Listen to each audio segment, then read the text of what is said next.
Hare Krishna. Please accept my humble obeisances, Prabhu. As Prabhuji got the Jiva Goswami Award, Radheshyam Prabhu. So Gauranga Darshan Prabhu को गौरांग प्रभु बोलते हैं जे modern best देव प्रभुजी बोलते हैं modern is best dev. So in front of all of you, as we are speaking, this is very good opportunity for us to clarifying ourselves. So I just our topic is the role of Bhagavatam in our spiritual growth. So the first one, Prabhuji mentioned here, the Bhagavatam purifies our mind and heart. So it is very true that Srila Prabhupada, he mentioned some of sloka in his bhajan, Krishna Taba Punna Habe Bhai. And also Prabhupada mentioned that sloka he put that Kilagi Ani Leheta, Karoye Begoti.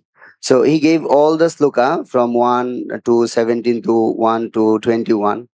Here Prabhupada mentioned that Srinatam Shakata Krishna Punna Shravana Kirtana. So in that way, by the mercy of Bhakti Bhagavat, we can use our Bhagavatam knowledge actually. So we see that how best they purified by the presence of Narad Muni. We saw that how Shukadev Goswami, he actually from Nirbisheshvadi, he became Shovisheshvadi by the sloka of Bhagavatam. And also we know that how Parikshit Maharaj, he purified his whole life. And we know that Brajavashis, they not affected by the material anything because they absorbed always with Krishna and Krishna Katha. So in that way, we see that Bhagavatam also increases our faith. So first we see that by the mercy of Guru and Vaishnava, we get that Bhagavatam explanation and our heart become so pure that we can increase our faith on Krishna. And that is the second part, Bhagavatam increase our faith. So how we see that actually Kunti Devi, she was suffering so much, but his faith on Krishna, if we read, then our faith also increase because it says that Bhagavat Parogya Bhagavatosthane. Unless someone had faith on Krishna, if we not associate with them, our faith will not be increased. So that's why we should read Bhagavatam with all the personality in Bhagavatam also with person Bhagavat, like we are learning from the Vidyapit. So also Bhagavatam strengthened our daily sadhana. It is very important. I heard that Vishnu also reading Bhagavatam every day. I heard it. Brahma also reading Bhagavatam every day. Still now. And Mahaprabhu also reading again and again Prahlad and Dhruva story. And Bhakti Siddhanta Saraswati Thakur read 108 times Prahlad story. I heard it. So our ISKCON system is every day we reading Bhagavatam and Prabhuji was mentioning that we put fuel and whole day we can ride the bike and come back. That's why we can do preaching before after that we read Bhagavatam. And also last part is Bhagavatam reveals deeper meaning that actually we know that Krishna Tullo Bhagavat Vibhu Sarvashray Prati Shloke Prati Akshare Nana Katha Koy. So if we read Bhagavatam under the guidance of the devotee and if we read Prabhuji mentioned that our attitude like it should be increased. So then Bhagavatam will be 20% we can hear, 20% we can self-study, 20% we get from the group study and 20% it comes the overtime. Thank you, Hare Krishna. Actually, I'm very grateful and feeling very blessed to attend this session because it was maybe 5 years before we were given the opportunity to study Srimad Bhagavatam, and it's a good time to recall the that how we can again re-emphasize on our studies.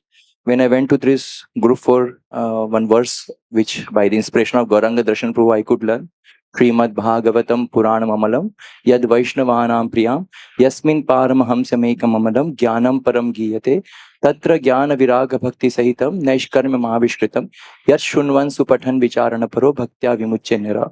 So it is mentioned that Bhagavatam strengthens our daily sadhana. So for me, as Prabhuji also mentioned during our Vidyapit course, Gauranga Darshan Prabhu, make some friendship with verses. So I just thought of that this again Bhagavatam reveals the deeper insights over time. So and even purifies our mind. So I was just recalling my Vidyapit days. So when we read Bhagavatam, we understand the ideals and the principles. And maybe I can appreciate the principles in the Bhagavatam. At the same time, I know where I am. So knowing the ideals and principles and trying to achieve them, at the same time accepting where we are. Bhagavatam itself says by hearing song we purifies. At the same time, in the 5th canto Bhagavatam, it describes forest of material enjoyment. And then it describes the section of Rishabdev, where what is the need of controlling mind and purifying mind. So that's how I think we can reapproach Bhagavatam again and again. And also it Bhagavatam reveals deeper spiritual insights. So Bhagavatam itself says that Bhagavatam has to be read, understand and assimilate and then speak. Yasya anubhavam akhilam. So the principles we know, but the implementation of the principles or the deeper insights, more and more we read it, like it's the milk, you more and more keep it boiling, it becomes more and more condensed. Hare Krishna. So from the first point, page point, purification of mind and heart. So in mind, digging mind, sometimes in the past times comes the dirty things. But if we remain focused, then pure water, like in digging the tube well, pure water comes. So and for faith, like Prabhu also today give the class, mother.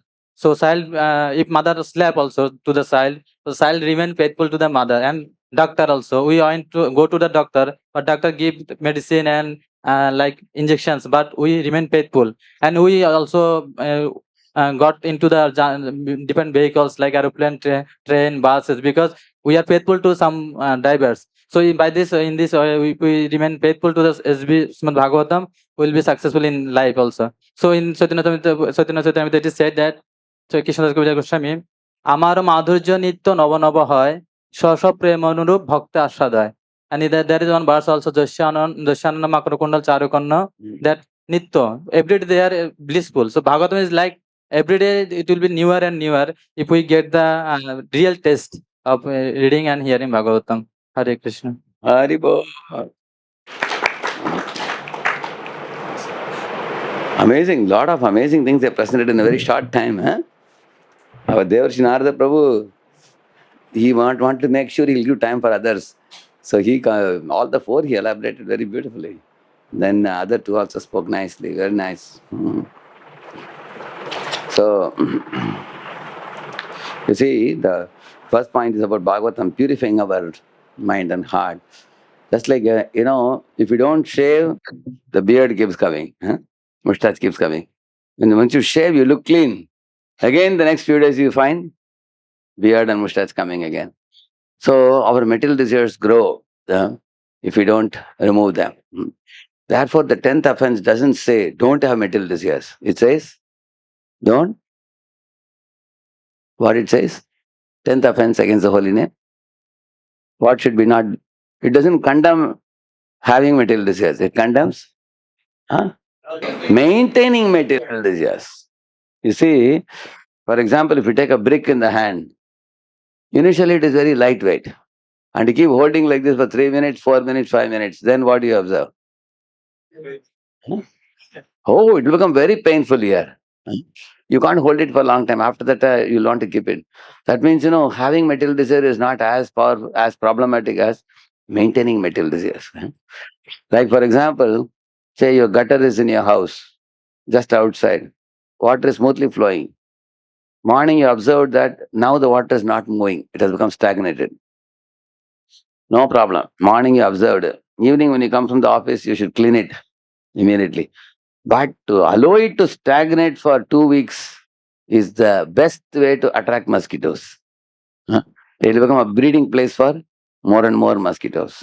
Similarly, if we detected that there is a material desire in our mind, Sankalpa Prabhavan Kamam Sarvan Tyaktvan Asheshataha is saying.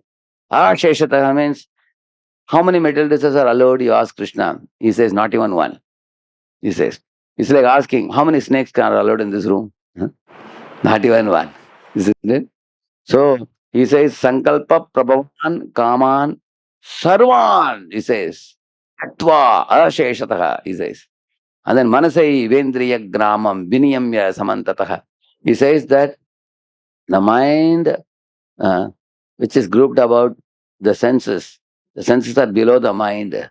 This whole mechanism of mind and the senses, he says, should be kept calm, cool, collected, and focused on only one activity. And then he's saying, Shanai, Upaname, Buddhya, Dhritagrihitaya. How do you do that? Like we say, Rome was not built in a day. You suddenly cannot control the mind. But shanai, gradually. For that, he says, what do you do? Shanai, uparamed means to calm the mind. How? Buddhya, intelligence comes there. Dhrita that means your spiritual intelligence sustained by patience. Both are required. Spiritual intelligence sustained by patience can completely bring mind and senses under a mode of calm, cool, collected, and focused. And with such a mind, what I should do? He says, Atma samstam manakritva na kinchidapi chintayet. He says, na kinchidapi chintayet. Don't think of anything else, he says. Atma samstam, focus only on the Supreme Lord.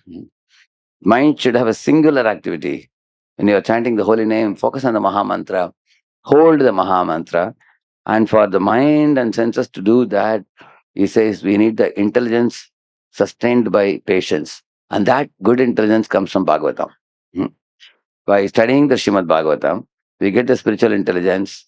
And when we patiently study Bhagavatam, it's very easy to control the mind and senses and keep it focused on the Supreme Lord. So, therefore, anybody who strengthens their spiritual intelligence and cleanse the mind very easily. Cleansing of the mind is very easy. Just like in your house, you always first you sweep the floor and you mop the floor, then only the room is clean. You shave your beard and mustache, then only your face is clean. So unclean places have to be cleansed. And the Bhagavatam study actually purifies our mind and heart. It's not only just purifies, it sanctifies also. Like in the morning, you must have seen a fellow carrying a cylinder on his back with a. He has one long stick kind of thing. You've seen that? Especially in the corners, they put it. Because in the corners, a lot of mosquitoes stay, correct? No?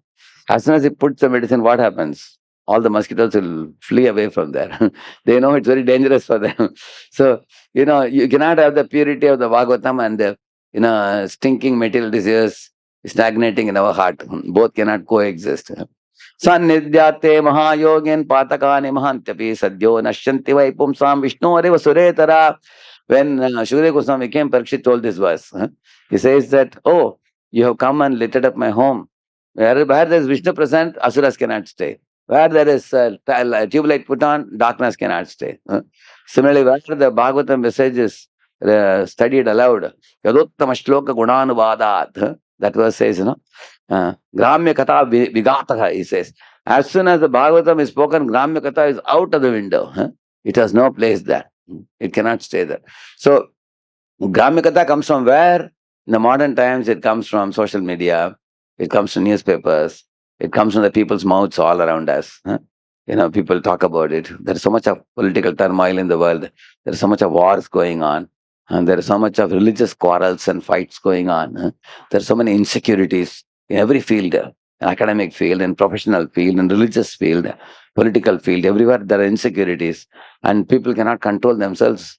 Helplessly, people are talking about it without going for Bhagavatam solution.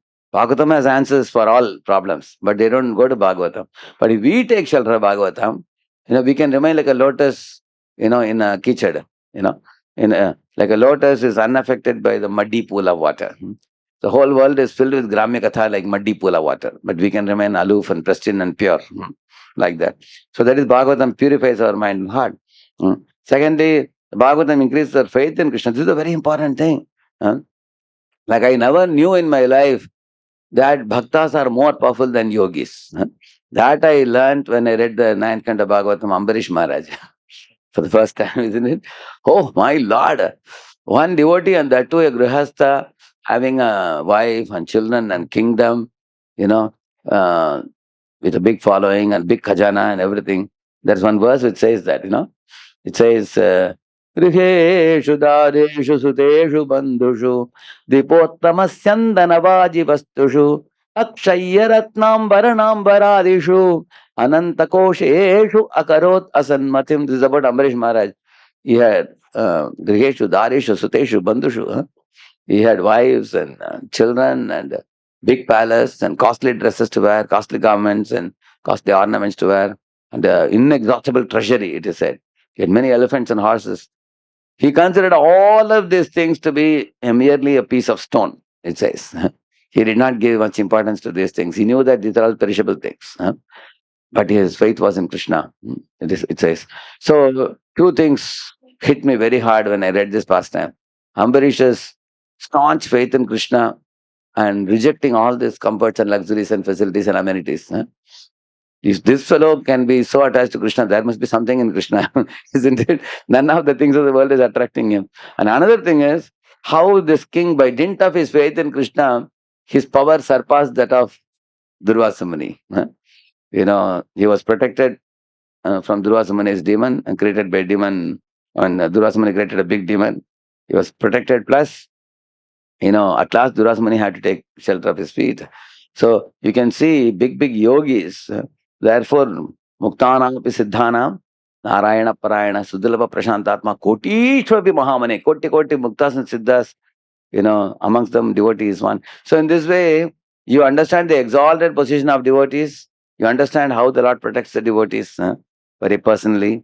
So the Rakshasatita Vishwasa principle will become solidly situated in our heart. And we will be, by reading the Bhagavatam, we develop fearlessness. Recently, one interesting thing I heard. One boy was told that they are going to lay off some 5,000 employees in one company in the next 6 months. So this boy understood that 6 months' time I will not wait. So he wrote a resignation. He already applied for other jobs in other company, and one other company was calling him. So he submitted a resignation, and the company gave him 12 lakhs. Because they said, thank you for resigning. Because if on your own you resign, you get 12 lakhs. But if you don't resign, you stay for 6 more months. After that, they will lay you off. So this boy got another very good job, paying him 1.5 times the salary what he is getting here. Plus he got 12 lakhs in his pocket now. And he pushed off very coolly. While his other friends are still sticking on to the company. So he was telling, Prabhu, after reading Bhagavatam, I have lost the fear of layoff. He said, companies may lay me off, but Krishna will never lay me off. Krishna will always keep me in his lotus feet. So, in this way, you will see that the fearlessness principle, many, like Parikshit Maharaj is fearless, tamo payatam pradyantu vipra, he says. When Prahalad was standing in front of his father brought a sword. He said, today I will sever your head from your body myself. Now, because all these other fellows, he said, servants were doing it. Let me see what will happen to you. Prahalad was very super confident, just like Jadabharata. Isn't it? Prahalad understood that even if I am killed also, my connection with Krishna, nobody can remove it. That will be eternal. He didn't run away. He didn't cry. He didn't take another sword. He didn't call the police. So, when we read such pastimes, because we are living in a world always filled with so many type of dangers, so many types of, in case any such inevitability comes, for example, if you are a Jew, you will be put in gas chambers and you will be killed at the time of Second World War. Correct, no? 10 million Jews were gassed to death because he was such a cruel tyrant. Who? This Hitler. So you will find in the material world, somebody dies by snake bite, somebody dies by car accident, somebody dies by disease, somebody dies by some tyrant like that. But death may come in whatever way or shape it takes. But as long as I have assimilated the message of Bhagavatam, my relation with Krishna is permanent. So that staunch faith is awakened by study of the Bhagavatam.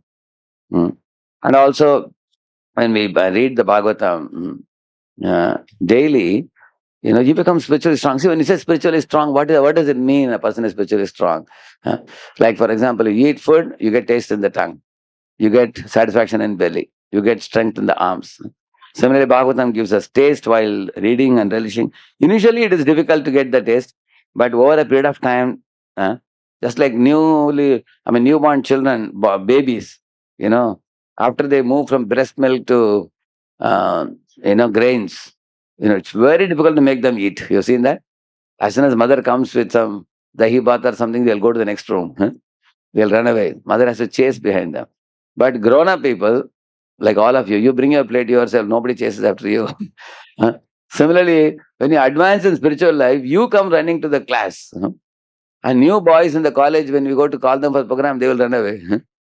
You have to show. In America, yeah, they had put my program, one poster. I asked, I don't even find my name in this. Is it my program or somebody else's program? And in bottom, they had put small name, Radheshyamdas. You need a lens to see the name. But what was very big was a big prasadam plate.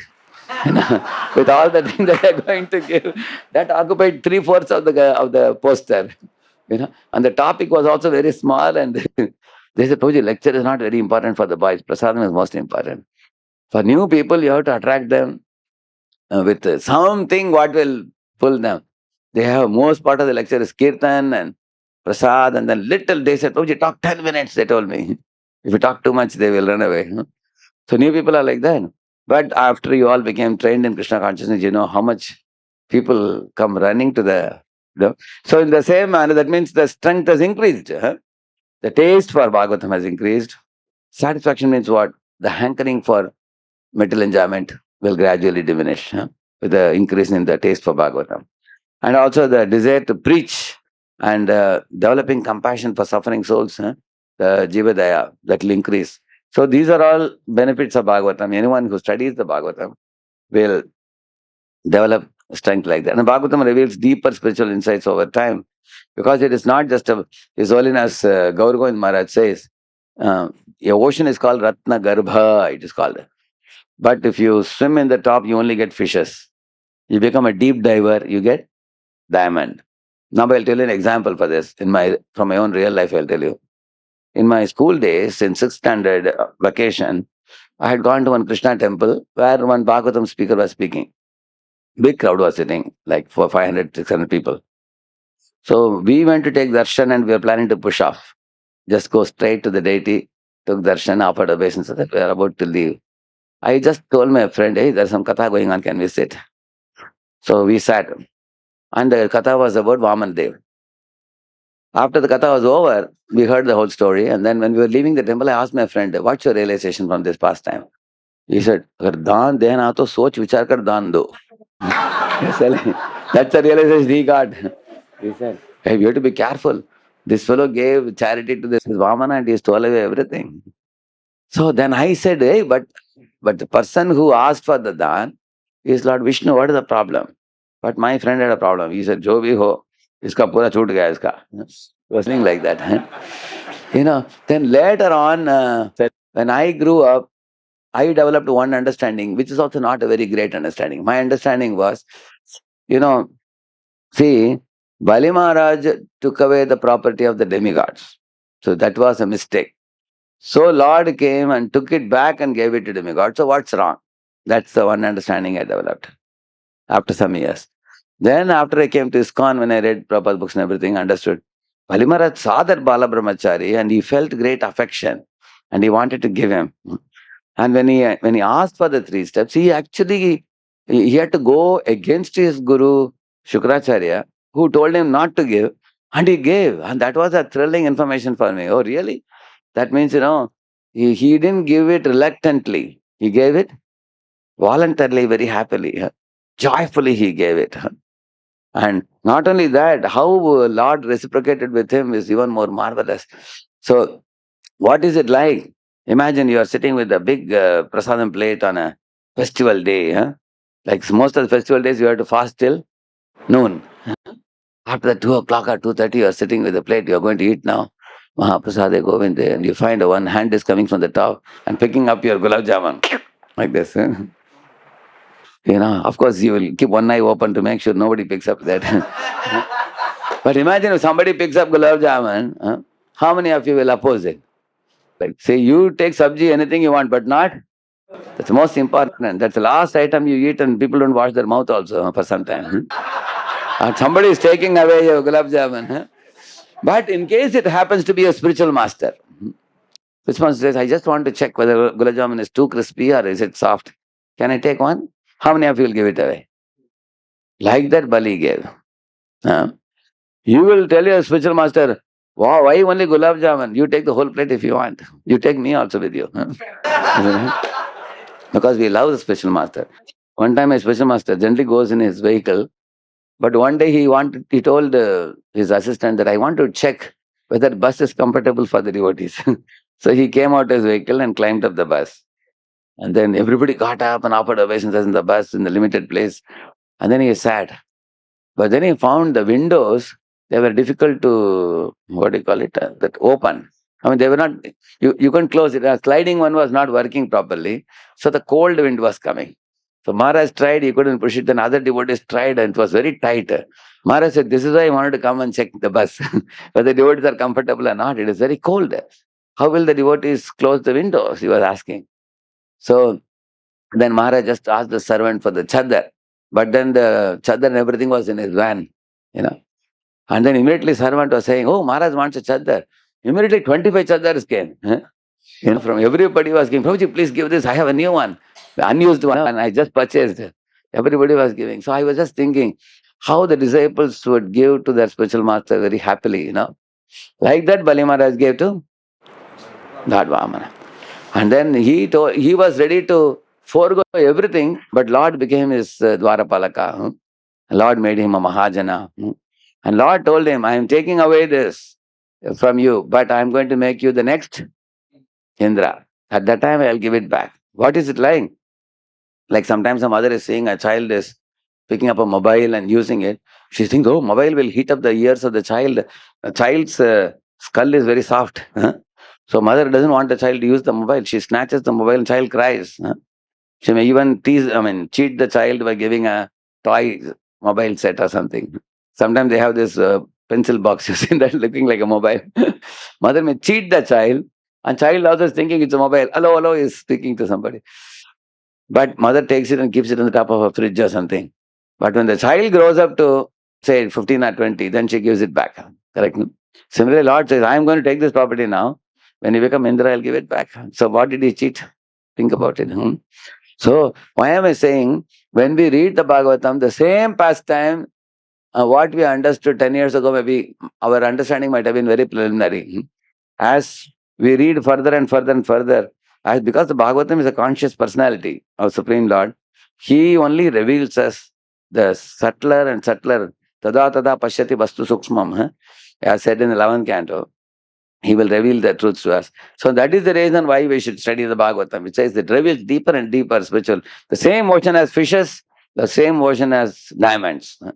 So it depends on how deeply we approach the ocean, we get the diamonds or the fishes, you see. So therefore, even if we become senior devotees, we can again and again revisit the Bhagavatam and pray to the Lord, give us proper understanding, appropriate understanding, and that understanding will be revealed more and more. So in this way, the role of the Bhagavatam in our spiritual development is being explained here.